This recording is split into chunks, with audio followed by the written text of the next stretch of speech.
এরপরে আল্লাহ নবী বলেন, কোন মানুষ যদি 5 ওয়াক্ত নামাজের পরে আরেকটা কালিমা 10 বার পড়ে, রাসূল বলেন আল্লাহ তাআলা তাকে 4টা গোলাম আজাদের নেকি দান করবেন। কয়টা গোলাম আজাদের নেকি? লা ইলাহা ইল্লাল্লাহ ওয়াহদাহু লা শারীকা লাহু লাহুল মুলকু ওয়া লাহুল হামদু ওয়া হুয়া আলা কুল্লি শাইইন কাদির। তরজমাটা বুঝে নেন, আল্লাহ আপনি ছাড়া কোনো মাবুদ নেই, আপনি একা, আপনার কোনো শরীক নেই, আপনি সমস্ত ক্ষমতার, আপনি সমস্ত বাদশাহী আপনার, সমস্ত প্রশংসা আপনার, সমস্ত ক্ষমতা আপনার। আচ্ছা, এভাবে যদি বলে তো আল্লাহর কাছে কেমন লাগবে? বাদশাহী কার? জোরে বলেন, বাদশাহী কার? যদি দুনিয়াতে বাদশাহী রচিত হইতো, বাদশাহী যদি দুনিয়ারই কাজ হইতো, তাইলে গত 5 তারিখ জীবনে রচিত হইতো না। কি বলছি বলেন? 5 তারিখে কাদের মোকাবেলায় কারা করছে? আচ্ছা, কাদের মোকাবেলায় কারা পরাজিত হয়েছে? আমাদের ক্লাস 8-এর ছাত্র, ক্লাস 9-এর ছাত্র, ক্লাস 10-এর ছাত্র, ইন্টারমিডিয়েটের ছাত্র, অনার্সের ছাত্র, মাস্টার্সের ছাত্র। বলেন না বাস্তব না বাস্তব? বুঝা গেছে, লাহুল মুলকু, বাদশাহী কার? কুলিল্লাহুম্মা মালিকাল মুলক তুতিল মুলকা মান তাশা ওয়া তানজিউল মুলকা মিম্মান তাশা ওয়া তুইজ্জু মান তাশা ওয়া তুযিল্লু মান তাশা বিয়াদিকাল খায়র ইন্নাকা আলা কুল্লি শাইইন কাদির। সমস্ত বাদশাদের বাদশাহ আপনি, আপনি যাকে চান তাকে বাদশাহী দান করেন, যাকে চান তাকে বাদশাহী ছিনিয়ে নেন, যাকে চান তাকে সম্মানিত করেন, যাকে চান তাকে বেইজ্জত করেন। আপনার হাতেই সব, বিয়াদিকাল খাইর, আপনার হাতেই সব, আপনি সমস্ত ক্ষমতার উৎস। সুবহান, বলেন সমস্ত ক্ষমতার উৎস কে? এটা আল্লাহ আবার প্রমাণ দিছে কি দিছে না বলেন? হ্যাঁ, কোন ধাক্কায় গেছে? কোন ধাক্কায়? ধাক্কাটা কিরকম হালকা ছিল? এটা কি ভারী ধাক্কা না হালকা ধাক্কা? এটা কি আমেরিকার ধাক্কা না ভারতের ধাক্কা না রাশিয়ার ধাক্কা? হ্যাঁ, অল্প কয়টা বাচ্চাদের ধাক্কা, বলেন অল্প কয়টা কি বাচ্চাদের ধাক্কা। আর ওই বাচ্চাদেরকে আল্লাহ তাআলা সরকার বানায় দিছে। ওই বাচ্চাদেরকে কি বানায় দিছে? ওরা স্লোগান দেয়, আমরা চেয়েছিলাম অধিকার, হয়ে গেছি সরকার। ওরা চেয়েছিল কি? ওরা একজনের নিজের চাকরির লেগে গেছিল, চাকরির লেগে, একটা চাকরির লেগেই তো গেছিল। আল্লাহ ওদেরকে চাকরি দিয়ে নেওয়ালা বানায় দিছে। এখন কি ওরা চাকরি করবে না চাকরি দিবে? কি ওই উপদেষ্টা যুবকগুলো, ওরা কি এখন চাকরি করবে না চাকরি দিবে? কতজনকে দিবে চাকরি? হাজার হাজার। তো চেয়েছিলাম অধিকার, হয়ে গেছি সরকার। তাহলে কে করছে বলেন? লা ইলাহা ইল্লাল্লাহ ওয়াহদাহু লা শারীকা লাহু লাহুল মুলকু ওয়া লাহুল হামদু ওয়া হুয়া আলা কুল্লি শাইইন কাদির। আমার মন চায় যে 18 কোটি মানুষের মুখে মুখে যদি আমি এই কালেমাটা পৌঁছে দিতে পারতাম। আল্লাহ আপনি ছাড়া কোনো মাবুদ নাই, আপনি একা, আপনার কোনো শরীক নাই। লাহুল মুলকু, বাদশাহী শুধুই তোমার, ওয়ালাহুল হামদু, প্রশংসা শুধুই তোমার, ওয়া হুয়া আলা কুল্লি শাইইন কাদির, ক্ষমতা শুধুই তোমার। সুবহানাল্লাহ। বাদশাহী কার? শুধুই তার। প্রশংসা কার? শুধুই তার। ক্ষমতা কার? শুধুই তার। কি পরিমাণ সত্য এগুলো বলেন, কথা বলেন, কি পরিমাণ সত্য? হ্যাঁ, কত ভাগ সত্য? বাদশাহী কার বলেন? যদি আল্লাহর না হইতো, যদি বাদশাহী ভারতের হাতে হইতো, তো 5 তারিখ, 5ই সেপ্টেম্বর, 5ই আগস্ট হইতো না বলেন? বাদশাহী যদি ভারতের হাতে হইতো তো কি হইতো না বলেন? 5ই আগস্ট। আর এর আগে যদি বাদশাহী যদি বাচ্চার হাতে হইতো তাইলে 15ই আগস্ট হইতো না। এর আগে একবার 1975 সালে 15ই আগস্ট হয়েছে কিনা? 15ই আগস্ট মনে করলে যেমন কলিজা কাঁপে, 5ই আগস্ট মনে করলে কিয়ামত পর্যন্ত কলিজা কাঁপবে। বাস্তব না বাস্তব? বাকি 5 তারিখ কেন করলো? যেহেতু 5 তারিখে 5ই মে 2013 বাংলাদেশের ইতিহাসে সবচেয়ে বড় গণহত্যা হয়েছে। কবে? 5ই মে 2013। শুধু ওলামাদেরকে হত্যা করছে। সেদিন হত্যা হয়েছে শুধু ওলামাদেরকে, যেটা ইতিহাস জানে না, মানুষ জানে না। হাজারো ওলামাদেরকে সেদিন হত্যা করছে। ওই 5ই মেকে আল্লাহ তাআলা 5ই আগস্ট দিয়া বদলায় দিয়েছে। কি ভাই? তাহলে বোঝা গেছে লাহুল মুলকু, বলেন লাহুল মুলকু, বাদশাহী কার? প্রশংসা কার?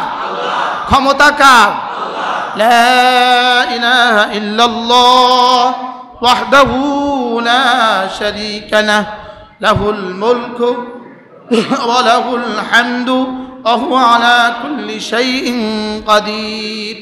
লা ইলাহা ইল্লাল্লাহ ওয়াহদাহু লা শারীকা লাহ লাহুল মুলকু ওয়া লাহুল হামদু ওয়া হুয়া আলা কুল্লি শাইইন কাদির। লা ইলাহা ইল্লাল্লাহ ওয়াহদাহু লা শারীকা লাহ লাহুল মুলকু ওয়া লাহুল হামদু ওয়া হুয়া আলা কুল্লি শাইইন কাদির। এভাবে পড়ব তো ইনশাআল্লাহ। সবার মুখস্থ হয়েছে? বলেন, সবাই বলেন।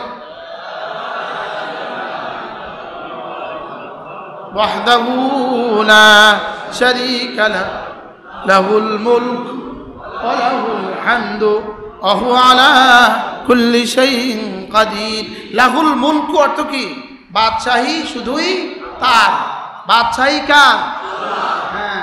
আর ওয়া লাহুল হামদু, প্রশংসা শুধু কার? আল্লাহর। লাহুল মুলকু ওয়া লাহুল হামদু ওয়া হুয়া আলা কুল্লি শাইইন কাদির অর্থ কি? নিশ্চয়ই তিনি সমস্ত বস্তুর উপরে, সমস্ত ব্যক্তির উপরে, সমস্ত বিষয়ের উপরে তিনি ক্ষমতাবান। তিনি কি? হ্যাঁ, আল্লাহ তাআলা কাদির। আল্লাহ তাআলা কুদরতের কামেলার একমাত্র মালিক। আল্লাহ তাআলা হাকিম, হিকমতের কামেলার মালিক। আল্লাহ তাআলা আলিম, ইলমে কামেলের মালিক। সুবহানাল্লাহ। বলেন আলিম কে? আল্লাহ। কাদির কে? আল্লাহ। হাকিম কে? আজিজ কে? গফুর কে? আল্লাহ। এগুলো জানা, এগুলো জানা, এগুলো জানলে ঈমান মজবুত হবে। এগুলো জানলে কি মজবুত হবে? তাহলে এই কালেমাটা আমরা 10 বার করে পড়বো তো ইনশাআল্লাহ। এরপরে আল্লাহর নবী বলেন, কোন মানুষ যদি ফজরের পরে পড়ে 100 বার সুবহানাল্লাহি ওয়া বিহামদিহি, এবং মাগরিবের সূর্য ডুবার আগে পড়ে 100 বার সুবহানাল্লাহি ওয়া বিহামদিহি, সুবহানাল্লাহি ওয়া বিহামদিহি, সুবহানাল্লাহি ওয়া বিহামদিহি, সুবহানাল্লাহি ওয়া বিহামদিহি, সুবহানাল্লাহি ওয়া বিহামদিহি। আল্লাহর নবী বলেন, এই দিনে এই রাতে তার চেয়ে উত্তম নেকামলওয়ালা আর কেউ হবে না। বুখারী মুসলিম হাদিস। তার চেয়ে উত্তম নেকিওয়ালা আর কেউ হবে না। কি পড়লে? সুবহানাল্লাহি ওয়া বিহামদিহি। পড়েন সুবহানাল্লাহি ওয়া বিহামদিহি, সুবহানাল্লাহি ওয়া বিহামদিহি, সুবহানাল্লাহি ওয়া বিহামদিহি, সুবহানাল্লাহি ওয়া বিহামদিহি, সুবহানাল্লাহি ওয়া বিহামদিহি, সুবহানাল্লাহি ওয়া বিহামদিহি, সুবহানাল্লাহি ওয়া বিহামদিহি, সুবহানাল্লাহি ওয়া বিহামদিহি। এরপরে রাসূল বলেন, কোন মানুষ যদি একটা কালিমা একবার পড়ে, একবার, আল্লাহর নবী বলেন সূর্য যেখানে যেখানে আলো দেয় সবটা যদি আমাকে দিয়ে দেওয়া হতো, যেই পরিমাণ খুশি আমি হইতাম, আমি এর চেয়ে বেশি খুশি হয়ে যাই। একবার পড়া আমি এর চেয়ে বেশি খুশি হয়ে যাই। সুবহানাল্লাহ ওয়ালহামদুলিল্লাহ ওয়া লা ইলাহা ইল্লাল্লাহু ওয়াল্লাহু আকবার। সুবহানাল্লাহ ওয়ালহামদুলিল্লাহ ওয়া লা ইলাহা ইল্লাল্লাহু ওয়াল্লাহু আকবার।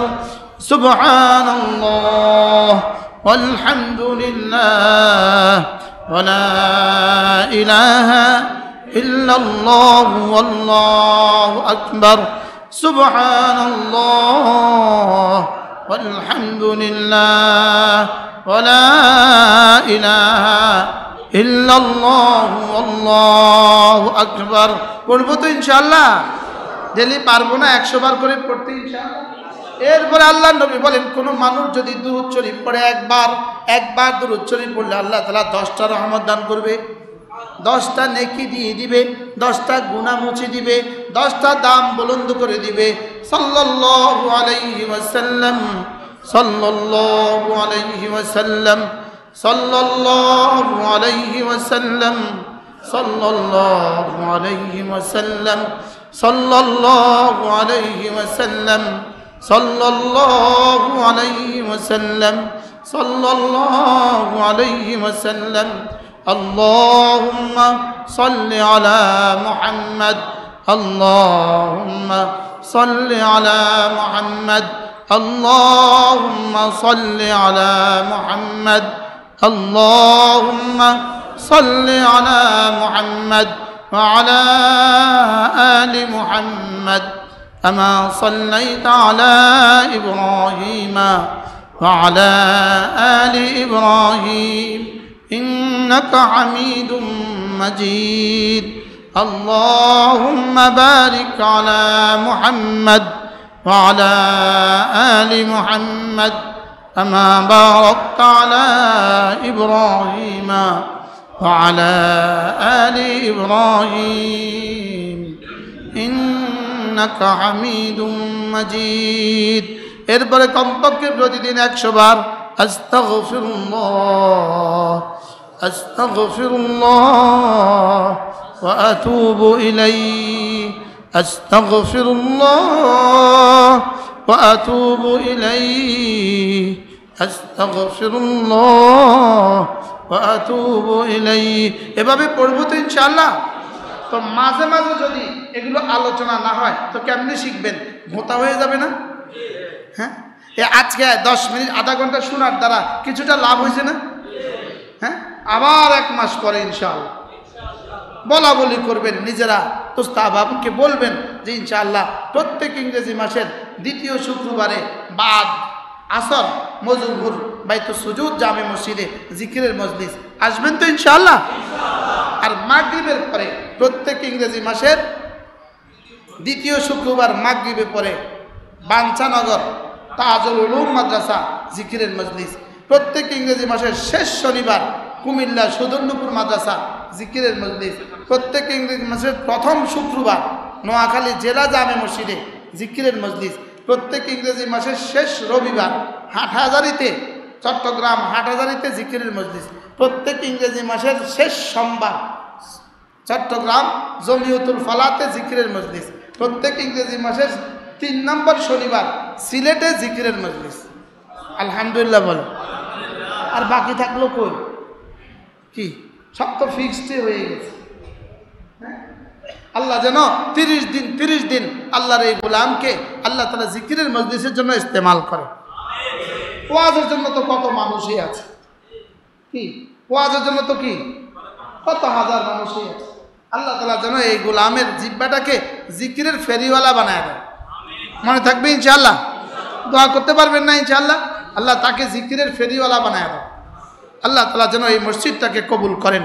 আমাদের ইচ্ছা মজুবুরের বাইতুস সুজুদ জামে মসজিদে ইনশাআল্লাহ আমরা এই দোতলায় ইনশাআল্লাহ রমজান থেকে যেন আমরা ইনশাআল্লাহ নুরানি হেফজখানা চালু করতে পারি ইনশাআল্লাহ। রমজান থেকে এই দোতলায় মাদ্রাসা চালু হবে ইনশাআল্লাহ। বলেন ইনশাআল্লাহ। হাজী সাহেব কি খেয়াল? নিয়ত পাক্কা তো ইনশাআল্লাহ?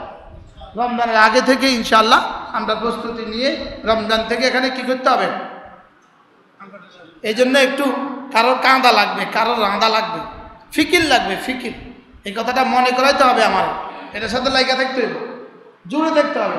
আমরা এই মসজিদের দোতলা ইনশাআল্লাহ একটা মাদ্রাসা চালু করবো ইনশাআল্লাহ। বলেন ইনশাআল্লাহ। আল্লাহ তাআলা তৌফিক দান করেন। এগুলো বন্ধ করে